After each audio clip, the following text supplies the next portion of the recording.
Mirzo Ulug'bek tumani Nikitina mahallasidan kompaktniroq hovli qidirayotgan mijozlarimiz uchun juda ham zo'r taklifimiz bor. 1.7 sotuv yer maydoniga qurib bitkazilgan 4 qavatli xonadonimiz sotuvga chiqadi. Jiloy maydoni 280 kvadrat metr, 5 ta xona, 3 ta sanuzeldan iborat. Ko'chada ham bitta katta sanuzelimiz bor. Uyimizda 4 qavatli etib o'tganimdek, tepada terrasa, podval qismimizda ham katta xonaligi bo'lib qo'yilgan. 2 ta bunaqa xonadondan sotuvga chiqadi. 2 ta aka ukaga qidirayotgan bo'lsanglar ham juda ham ma'qul bo'ladi.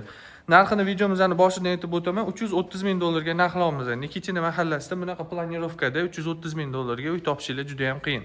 Avtomatik darvozalar, odam kirib chiqishi uchun kalitka, hovlimizda umumiy sanuzel joylashgan. Bemalol bitta mashina olib kirib qo'ysanglar bo'ladi. Sizlarga uyimizning ichki qismini ko'rsatib o'taman. Uyimizning ichki qismiga kirganda kirishimiz bilan o'ng qo'limizda shunaqa mebelning detallar ishlatilgan. Prixoshka katta, bu tomonimizda televizor qo'yib divanli zona qilib o'tirish uchun mo'ljallangan. Xohlasanglar malli zal qo'rsanglar ham bo'ladi. Konditsionerlar qo'yilgan, katta panoramli oynalar qo'yib qo'yilgan. Chap qo'limizda umumiy sanuzelimiz joylashgan.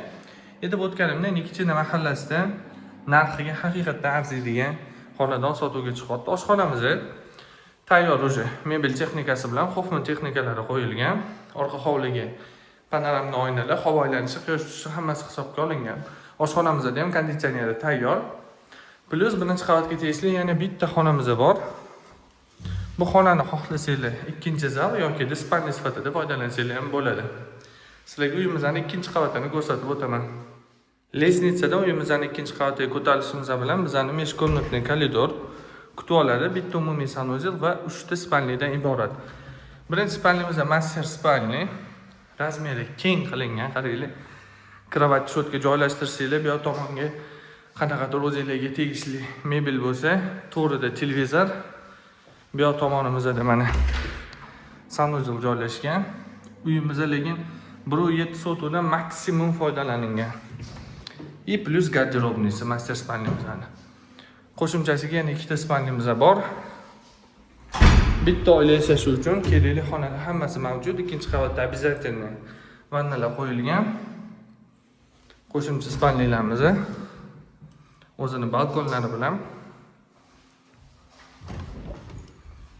Xonalar razmerlari 1.7 sotuv uchun kichkina bo'lib ketmagan. Katta xonalar razmerlari sizlarga mansabli qismimizni ko'rsatib o'taman.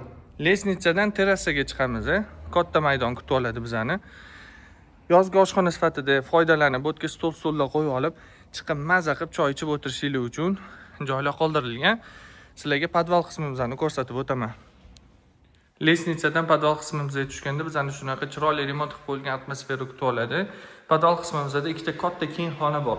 Stol-stullar qo'yib mehmonxona sifatida foydalansanglar ham bo'ladi, chunki bu oddiy remont qilib qo'yilgan podval emas, полноценный remont bo'lgan, patologlargacha mehr berilgan. Bu tomonimizda mana ko'rishingiz mumkin. Kotelni ham gрамотно qilingan, даже podvallargacha ham grilyatorlar qilib qo'yilgan. Plus yana bitta qo'shimcha xona. Uyimizning narxini $330,000 ga narxlaymiz. Nomerni yozib qoldiramiz, bemalol murojaat qilishingiz mumkin.